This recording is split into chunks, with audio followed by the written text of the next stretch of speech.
Mais sur la question de l'immigration, je lui disais, vous faites fausse route.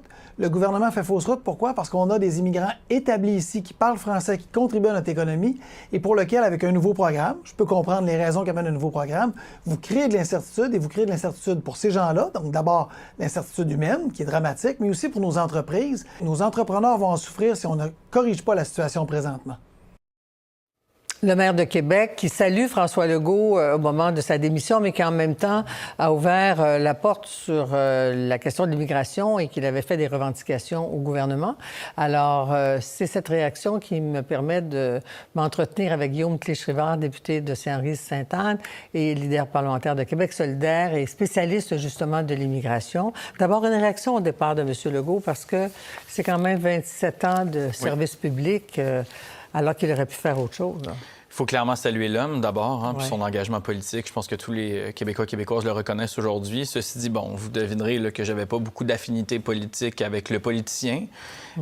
J'ai vu un premier ministre qui s'est désintéressé là, dans les dernières années des crises qui touchent les Québécois et Québécoises. Je pense au coût de la vie, je pense à la crise du logement, je pense à la crise de l'itinérance sur laquelle on l'a pas assez entendu. Je pense aujourd'hui que c'est une des raisons pour lesquelles il est en déconnexion avec la population. Non, maintenant, sur l'immigration, est-ce que l'avenir vous permet d'espérer des décisions? Parce qu'on a parlé d'un gouvernement en suspens, là. Oui.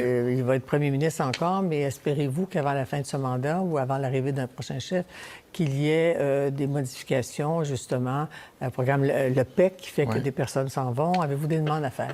Bien, les demandes vont rester. Le maire de Québec a été très vocal, la mairesse de Montréal aussi, l'ensemble des syndicats, des chambres de commerce, l'ensemble de la société civile est unanime. Le PEC doit revenir, c'est la seule chose à faire.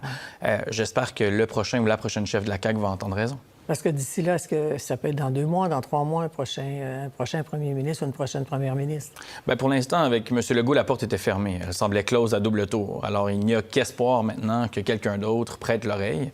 Les choses ne pouvaient pas être plus claires qu'avec M. Legault. Là, c'était fin de non-recevoir. Par ailleurs, le M. Legault de 2019, lui, avait été plus humble. Il avait reconnu son erreur. Il avait reculé. Et c'est pas le premier ministre qu'on a vu dans les dernières années, là, être capable d'humilité, être capable de connexion avec la population, être capable de dire « je me suis trompé ».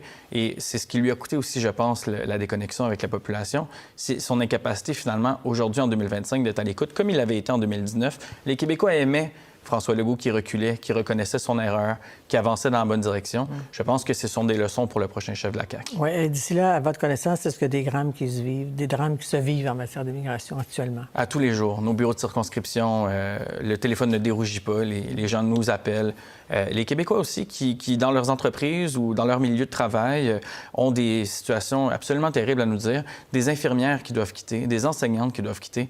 Vraiment, il faut régler cette question-là le plus rapidement possible. Ces gens-là sont là, francophones, pour travailler au Québec, ils veulent s'intégrer. Leur place est ici. J'espère vraiment que le prochain premier ministre, la prochaine première ministre sera à l'écoute de cette question-là.